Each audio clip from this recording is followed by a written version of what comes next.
I don't know if this happens for you, if you happen to be non-Indigenous, but I know it is definitely something that has been part of my life as Anishinaabe Kwe. And what I'm referring to is things that happen that I never thought would happen.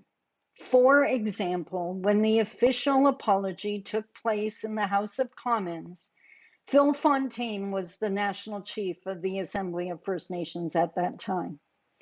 To see him standing in the House of Parliament in his headdress stopped me in my tracks. It was just something I never thought I would see. And I know it's not anything my mom ever thought she would see, and she didn't get to see it. She didn't live that long. But there's something happening in the city I live in that, again, is not only something I didn't think I'd see, but it's something that I've changed my interpretation of.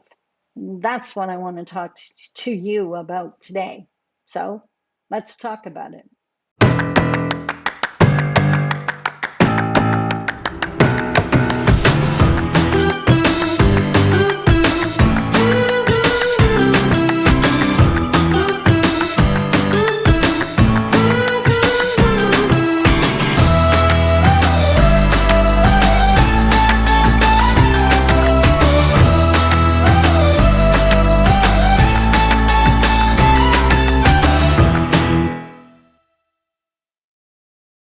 Bonjour. Mishko Paganan Queen Dish the Cosmondo Dam. Hi, everybody. My name is Sandi Boucher. I'm Red Thunderbolt Woman of the Loon Clan, a proud member of Seine River First Nation in Treaty 3 territory in Northern Ontario. And what you may not be aware of is I live in the city of Thunder Bay, a city known for its anti-Indigenous racism. And in our city, we have this brand new courthouse that I swear towers over everything in the area, or at least seems to.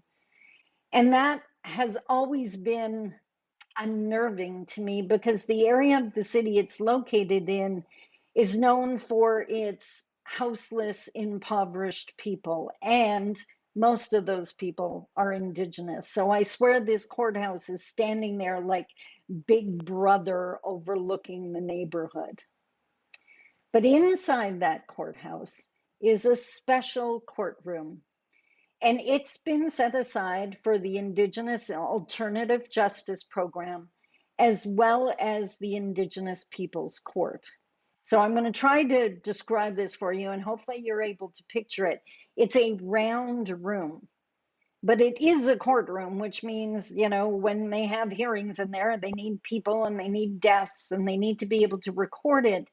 But the desks in the room are rounded too. So they actually form a circle inside of the circle that is the room.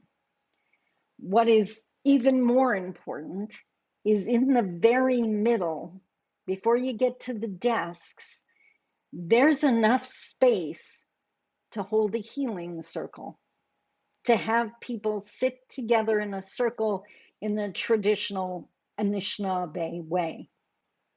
Now, I got to admit, when they first built this courthouse and they first set up this room, I didn't like the idea of a healing circle there. I didn't like the idea of our medicines and smudging in this room. It felt like a courthouse to me, and our ceremonies felt totally out of place. But time has passed since the courthouse was built. I have changed. My wisdom and knowledge have grown. And now I know that when it comes to decolonizing, Indigenous people are trying to reclaim their language in their culture in the middle of mainstream colonial insanity. That you have to do it in spite of the environment. And now when I think of that healing circle in the middle of a courtroom, I kind of think it's absolutely perfect, because I'm going to be volunteering with a program that's going to be there helping people that are now finding themselves as part of the justice program. They're part of that system, and we're going to try to help put them on a better path.